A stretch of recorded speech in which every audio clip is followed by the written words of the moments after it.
नमस्कार, मैं हूं पुष्पेंद्र चौधरी और आप देख रहे हैं इंडिया वॉइस खबर। दिन भर में आपका स्वागत है। रुक करते हैं खबरों की ओर। प्रधानमंत्री नरेंद्र मोदी ने सोमवार को पानीपत में एलआईसी की बीमा सखी योजना का उद्घाटन किया। उन्होंने इसे महिला सशक्तिकरण की दिशा में महत्वपूर्ण कदम बताया। यहां पीएम मोदी खासतौर पर कहा कि हरियाणा ने एक है तो सेफ है के नारे को जिस तरह अपनाया है वह वाकई काबिले तारीफ है। उन्होंने इसे देश के लिए एक उदाहरण बताया। उन्होंने और क्या कुछ कहा, सुनिए।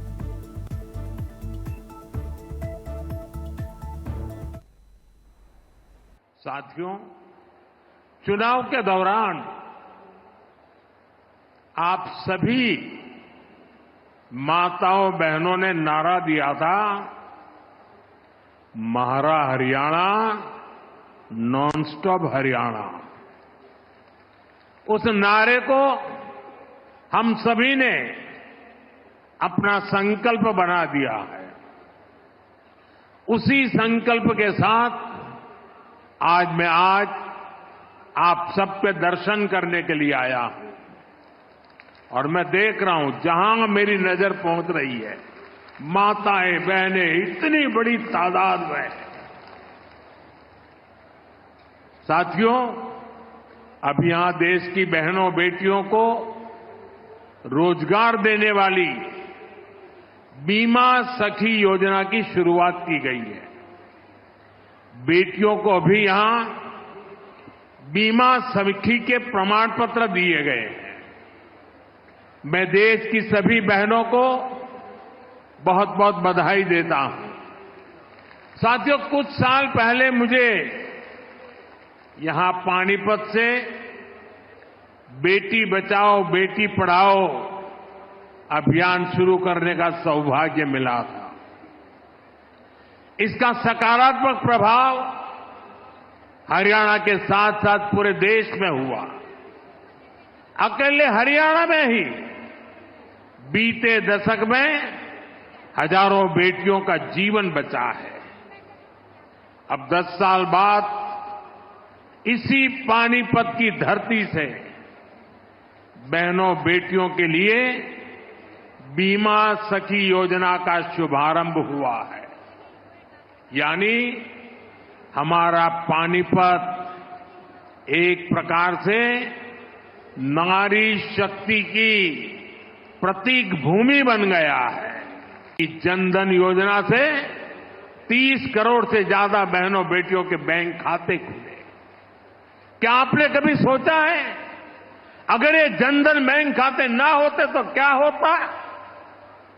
जनधन बैंक खाते ना होते तो गैस सब्सिडी के पैसे सीधे आपके खाते में न आते, कोरोना के समय मिलने वाली मदद न मिली होती, किसान कल्याण निधि के पैसे महिलाओं के खाते में जमा न हो पाते, बेटियों को ज्यादा ब्याज देने वाली सुकन्या समृद्धि योजना का लाभ मिलना मुश्किल होता, अपना घर बनाने के लिए पैसे बेटियों के खाते में सीधे ट्रांसफर न होते, रेहड़ी पटरी लगाने वाली बहनों के लिए बैंक के दरवाजे बंद ही रहते और मुद्रा योजना से करोड़ों बहनों को बिना गारंटी का लोन भी मिलना मुश्किल होता। महिलाओं के पास अपने बैंक खाते थे, इसलिए वो मुद्रा लोन ले पाई, पहली बार अपने मन का काम शुरू कर पाई। साथियों, गांव-गांव में बैंकिंग सुविधाएं पहुंचाने में हमारी बहनों ने ही बड़ी भूमिका निभाई है। आप कल्पना कर सकते हैं, जिनके बैंक खाते तक नहीं थे वो अब बैंक सखी के रूप में गांव के लोगों को बैंकों से जोड़ रही है। बैंक में कैसे बचत होती है, कैसे लोन मिलता है, ये सब कुछ लोगों को सिखा रही है हमारी माताएं बहनें। ऐसी लाखों बैंक सखियां आज गांव में सेवाएं दे रही है। साथियों, बैंक खाते की तरह ही कभी महिलाओं का बीमा भी नहीं होता था।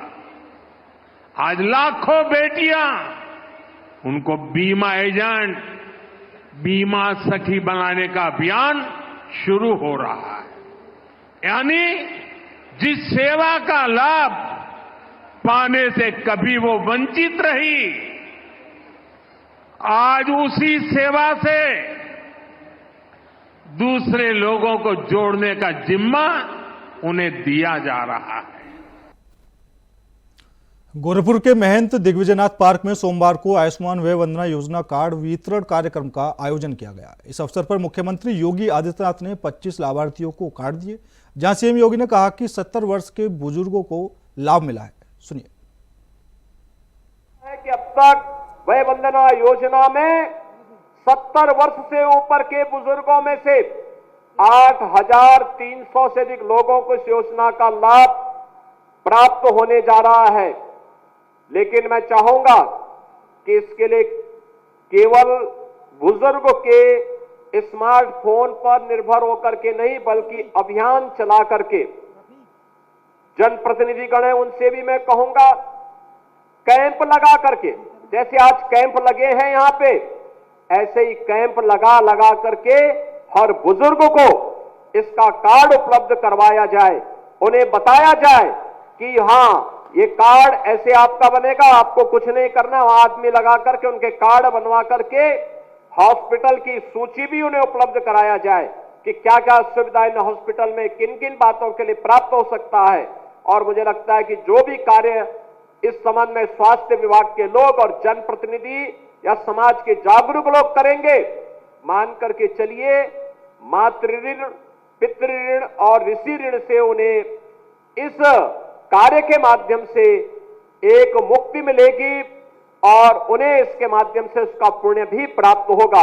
इस कार्य के साथ जुड़ने के लिए मैं यहां के जनप्रतिनिधियों से, समाज के जागरूक नागरिकों का आह्वान करूंगा कि उन सभी बुजुर्गों का जो 70 वर्ष से ऊपर के आयु के हैं, उनके लिए बृहद पैमाने पर इस कार्ड के निर्माण के लिए आप अभियान चलाएंगे। प्रधानमंत्री आयुष्मान भारत की योजना प्रधानमंत्री मोदी जी ने 2018 में, सितंबर 18 में लागू की थी।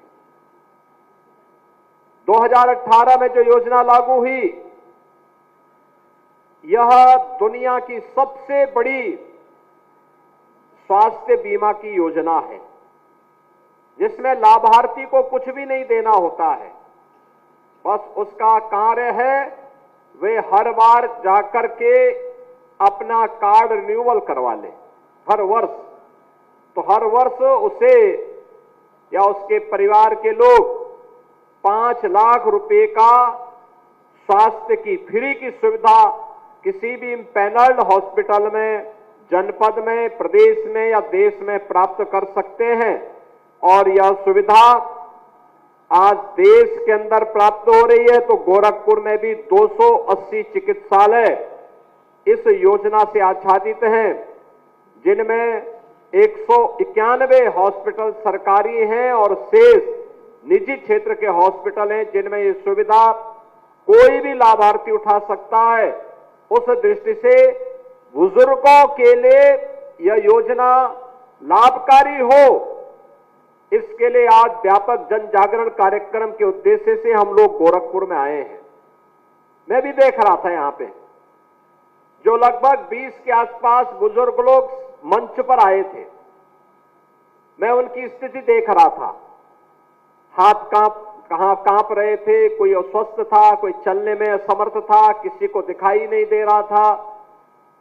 यह हमारे उन बुजुर्गों की स्थिति है जिनके श्रम पर, जिनकी साधना पर आज हम सब टिके हुए हैं और वर्तमान का भविष्य, वर्तमान आज खुशहाल है। उन लोगों की हम देखभाल कैसे कर सकें और वे परिवार के ऊपर बंधन लोग न माने, बल्कि उन्हें परिवार के लिए एक लाभकारी व्यवस्था के साथ उन्हें जोड़ने का काम सरकार ने किया है कि परिवार के ऊपर का पूरा खर्चा सरकार लेगी। हर बुजुर्ग को हम 5 लाख रुपए की स्वास्थ्य बीमा का फ्री में उपचार की सुविधा उपलब्ध करवाएंगे। मुझे बताते हुए प्रसन्नता है कि उत्तर प्रदेश में अब तक देश के अंदर सर्वाधिक 5,25,00,000 लाभार्थियों के गोल्डन कार्ड बन गए हैं। उत्तर प्रदेश के अंदर लाभार्थियों की संख्या 9 करोड़ से अधिक है, यानी 9 करोड़ से अधिक लोग इस श्रेणी में, पात्रता की श्रेणी में आते हैं, जो आयुष्मान कार्ड की सूची में शामिल होकर के प्रतिवर्ष 5 लाख रुपए की स्वास्थ्य बीमा का कवर सरकार से प्राप्त कर सकते हैं। और इसके लिए सरकार ने व्यापक प्रबंधन किए हैं।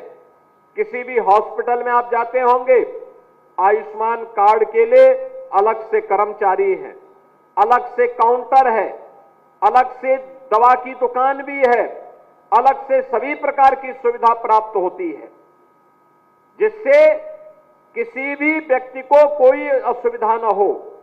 एक तरफ प्रधानमंत्री आयुष्मान भारत योजना के अंतर्गत इस सुविधा का लाभ दिया जा रहा है, वहीं दूसरी ओर प्रदेश में मुख्यमंत्री जन आरोग्य।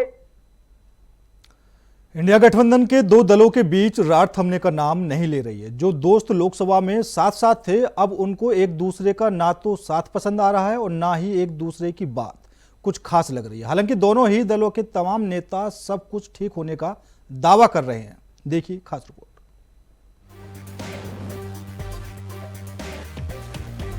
संसद के भीतर राहुल गांधी और अखिलेश यादव की दूरी की खबरें क्या आई? सवाल खुलने लगे कि क्या गठबंधन की गांठ अब खुल गई है? यूपी में दो लड़कों की दोस्ती में क्या दूरी आ गई है? इस बीच अब चर्चा हो रही है सपा और कांग्रेस के बीच शुरू हुई सियासी तकरार की। सपा संसद में भी कांग्रेस के साथ प्रदर्शन में नजर नहीं आई तो तमाम सवाल तैरने लगे। कांग्रेस ने भी इस बीच यूपी में अपनी सभी कमेटियां भंग कर प्लान बी एक्टिव कर दिया, जिसके बाद सियासी गलियारों में कांग्रेस सपा के बीच दरार की खबरें चर्चा का केंद्र बनी। लेकिन अब कांग्रेस और सपा में तकरार की खबर केंद्र में है। पश्चिम बंगाल की मुख्यमंत्री ममता बनर्जी के बयान देते ही कांग्रेस को घेरे में लिया। पश्चिम बंगाल की मुख्यमंत्री ममता बनर्जी ने बयान देते ही कांग्रेस को घेरे में ले लिया तो सपा ने भी ममता बनर्जी का समर्थन कर दिया। सपा ने इशारों में कांग्रेस के साथ सियासी फ्यूचर पर प्रश्न चिन्ह भी लगा दिया। आपको बता दें कि मुख्यमंत्री और टीएमसी चीफ ममता बनर्जी ने एक बयान देते हुए कहा कि उन्होंने इंडिया ब्लॉक बनाया था, लेकिन वो सही दिशा और सुचारू रूप से चल नहीं पा रहा। मौका मिला तो वो खुद इंडिया गठबंधन को लीड करेंगी, सबको साथ लेकर चलेंगी। ममता के इस बयान के बाद शिवसेना उद्धव तेजस्वी यादव के साथ साथ कई नेताओं ने समर्थन कर दिया कि हाँ, ममता इसे लीड करें। इस बीच अखिलेश यादव के करीबी समाजवादी पार्टी के नेता उदयवीर सिंह ने भी कहा कि ममता बनर्जी सीनियर लीडर हैं, अगर वो लीड करती हैं तो उन्हें कोई दिक्कत नहीं। सपा नेता का ये बयान कांग्रेस को परेशान करने वाला है, क्योंकि यूपी में कांग्रेस और सपा का गठबंधन है।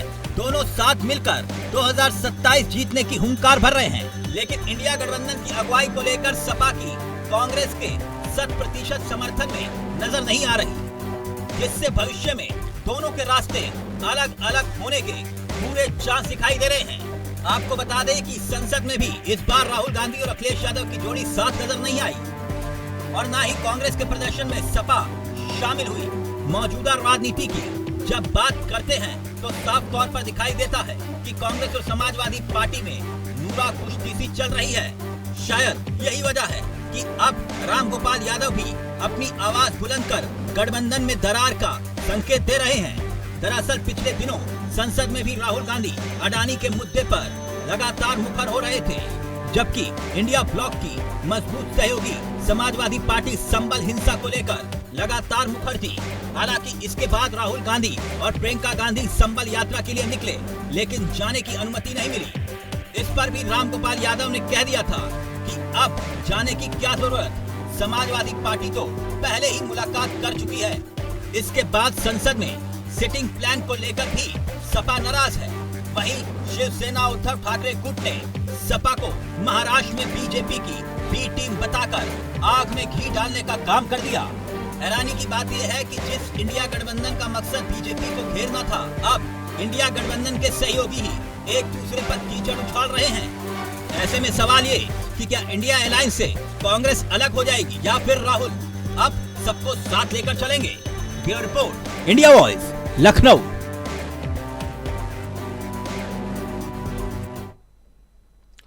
Rising Rajasthan global investment summit में प्रधानमंत्री नरेंद्र मोदी ने कहा कि राजस्थान की विकास यात्रा में आज एक और अहम दिन है। देश और दुनिया में बड़ी संख्या में प्रतिनिधि और निवेशक यहां पधारे हैं।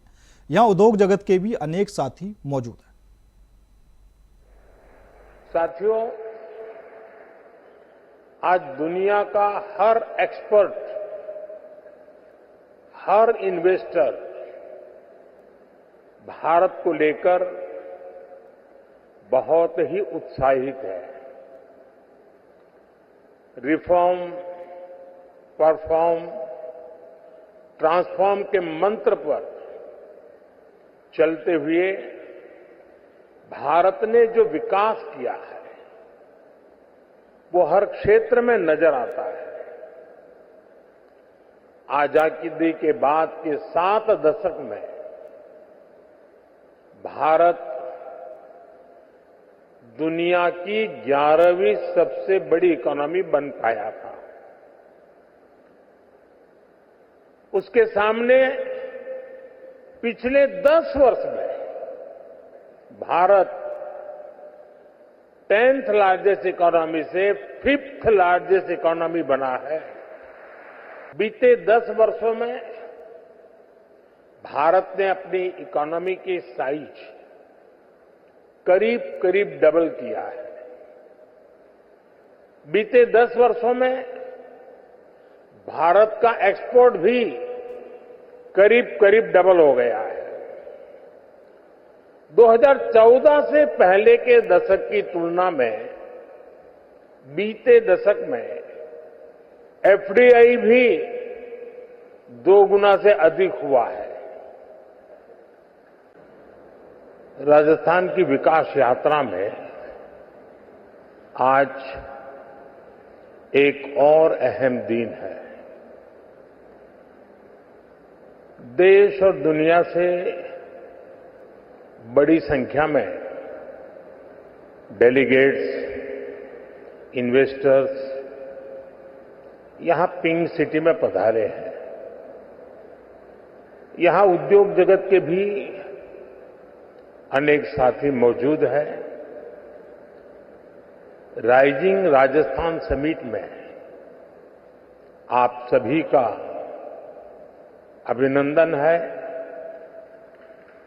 मैं राजस्थान की बीजेपी सरकार को इस शानदार आयोजन के लिए बधाई दूंगा। जयपुर में rising Rajasthan global investment summit के उद्घाटन के मौके पर सीएम भजनलाल शर्मा ने कहा कि राज्य के हर कोने में पीने के पानी की आसान पहुंच होने से कृषि और उद्योगों दोनों को पर्याप्त पानी मिलेगा। हमारी सरकार के पहले साल में हमने यह सुनिश्चित करने के लिए इस शिखर सम्मेलन का आयोजन किया कि प्रस्तावित निवेश को जमीन पर लाने के लिए सभी आवश्यक कदम समय पर और उचित तरीके से उठाए जाएं। इसके हर कोने में पेयजल की सुलभ उपलब्धता के साथ ही खेती और उद्योगों को भी पर्याप्त जल हो सकेगा। प्रदेश में हमारी सरकार के प्रथम वर्ष में ही हमने समिट का आयोजन इसलिए किया है ताकि प्राप्त निवेश प्रस्तावों को धरातल पर उतारने के लिए सभी आवश्यक कदम ठीक ढंग से और समय पर उठाए जा सके।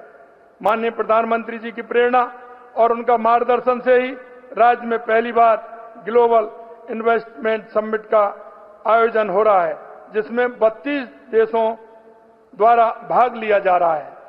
हमने राज्य में विभिन्न क्षेत्रों में निवेशकों को प्रोत्साहन करने के लिए न केवल 10 नई महत्वपूर्ण नीतियां लागू की हैं, बल्कि ईज ऑफ डूइंग बिजनेस के क्षेत्र में भी ठोस कदम उठाए हैं।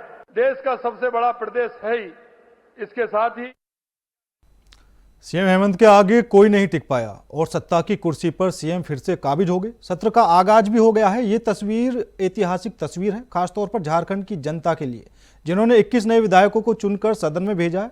विधानसभा का सत्र सोमवार से शुरू हुआ। देखिए रिपोर्ट। सोमवार का दिन झारखंड की सियासत के लिए खास रहा। सीएम हेमंत के साथ साथ कई विधायकों ने शपथ ली। जयराम महतो नंगे पांव सदन में पहुंचे। किसी ने दंडवत प्रणाम किया तो किसी ने अलग अंदाज में सदन में एंट्री की। देखिए ये 4 तस्वीरें।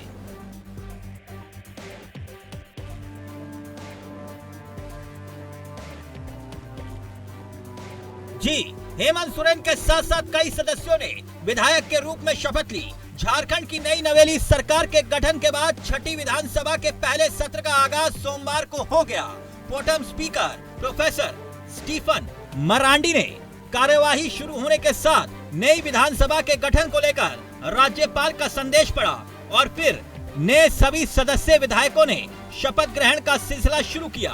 नई सरकार के गठन के बाद सत्र पहुंचे हर किसी विधायक की आंखों में यही सपना, यही अरमान कि इस बार झारखंड में विकास की नई इबारत लिखेंगे।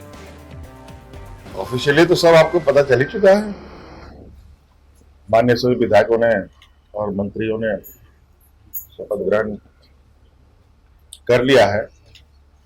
आज की प्रक्रिया नहीं समाप्त हुई है, कल की प्रक्रिया हम लोग कल करेंगे। पूरा उम्मीद है कि सर्वसम्मति से ये चुने जाएंगे। ये सहमति बनाने के लोगों ने प्रयास किया। विधानसभा मैं गूंजूंगी और मेरी जो देवतुल्य जनता है मेरे क्षेत्र की, जमशेदपुर पूर्वी की, उन्हें मैं इंसाफ दिलाऊं, उनके हित के लिए आवाज उठाऊं। अच्छा यहाँ पर लग रहा है कि प्रचंड बहुमत के साथ सरकार आई है इस बार। अब कहीं ना कहीं कहते हैं कि भाई जो काम करेगा वो दिखाएगा। तो सरकार का जो कार्य था पूरे राज्य में उन्होंने किया है, जिसको देखते हुए कहीं ना कहीं सभी लोगों ने इस चीज को देखा, समझा और उनको फायदा मिला। तब जाकर के फिर से सरकार को सभी लोगों ने चुनने का काम किया है और आने वाले कल में और भी इससे बेहतर काम पूरे राज्य स्तर पर होगा। और सरकार कटिबद्ध है कार्य करने के लिए। जन भावनाओं को लेकर सरकार काम करेंगे और सभी लोग काफी खुश भी हैं क्योंकि हम लोग भी क्षेत्र में जा रहे हैं तो काफी लोगों के अंदर एक उत्साह है कि ये जो सरकार बनी है फिर से जन आकांक्षाओं को देखते हुए काम करेंगे और जनहित में काम करेंगे। पहले तो समीक्षा हम लोग करेंगे। मुख्यमंत्री का स्पष्ट डायरेक्शन है कि हम लोग चीजों को पहले समझे बेहतर तरीके से, उसके बाद उस पर आगे बढ़े। इसलिए पहले समीक्षा ही हम लोग करेंगे क्योंकि लैंड रेवेन्यू से संबंधित मामला है, परिवहन से मामला है। परिवहन में तो पहले भी थे, इसलिए दिक्कतें नहीं है। तो लैंड रेवेन्यू को भी मैं देखता हूँ समीक्षा के बाद आगे इस पर। बड़ी जिम्मेवारी है, इसको मैं जब से मैंने शपथ लिया है तब से इस चीज को मैं महसूस कर रही हूँ इस राज्य के प्रति। और विभाग भी काफी स्कोपफुल विभाग मिला है क्योंकि इस राज्य में 70% आबादी जो है वो खेती बाड़ी पे निर्भर है। तो कैसे इस विभाग को और दुरुस्त करे और एग्रीकल्चर के माध्यम से कोऑपरेटिव इस राज्य को एक बेहतर दिशा में कैसे ले जाया जा सके, इसके बारे में लगातार चिंतित हूँ। मुख्यमंत्री का आशीर्वाद है, उसी आशीर्वाद से हम लोग चुनाव जीत करके आए हैं और यहाँ फिर अब हम लोग हेमंत सोरेन माननीय मुख्यमंत्री के साथ हैं। ये तो माननीय मुख्यमंत्री का और हमारे पार्टी का नेताओं का जो निर्णय है स्वागत है। और विपक्ष में कोई दम ही नहीं है। ये लोग चुनाव में मैदान सुपड़ा साफ हो गया है लोग का, ये लोग में कोई दम नहीं है विपक्ष में। वैसे छठी विधानसभा पिछली विधानसभाओं की तुलना में कई मायनों में खास और अलग है। इस बार सदन में सदस्यों की संख्या 82 की बजाय 81 है। इसकी वजह ये है कि विधानसभा में 82वें विधायक के रूप में एंग्लो आइडल समुदाय के किसी भी व्यक्ति को मनोनीत करने का संवैधानिक व्यवस्था को अब खत्म कर दिया गया है। वैसे ये पहली बार है जब विधानसभा के भीतर सत्ता पक्ष के सदस्यों की संख्या बल में पिछले सभी विधानसभाओं से वो ज्यादा है। इस बार सदन में 21 यानी 1/4 विधायक ऐसे हैं जो पिछली विधानसभा का हिस्सा नहीं थे। विधानसभा में 4 ऐसी पार्टियां हैं जिनका एकला प्रतिनिधित्व है, जैसे कि जेडीयू, एलजेपी-आर, आजसू और जेएलकेएम, जिनके एक विधायक चुनाव जीतकर सदन पहुंचे हैं। 81 सदस्यों वाली इस विधानसभा में जेएमएम के 34, बीजेपी के 21, कांग्रेस के 16, आरजेडी के 4 और सीपीआई-एमएल के 2 विधायक सदन में पहुंचे हैं। इस बार सदन में एक भी निर्दलीय विधायक नहीं है, जो कि झारखंड की सियासत का एक बहुत बड़ा महत्वपूर्ण किरदार रहा है, यानी निर्दलीय विधायक। लेकिन इस बार सदन में निर्दलीय विधायक है ही नहीं। खैर, इस बार सूबे की सबसे बड़ी पंचायत में झारखंड की तकदीर और तस्वीर कैसे संवरेगी, अब देखना यही बाकी है। Bureau report, India voice, Ranchi. फिलहाल मेरे साथ इस बुलेटिन में इतना ही। बाकी देश और दुनिया की तमाम खबरों के लिए देखते रहिए इंडिया वॉइस।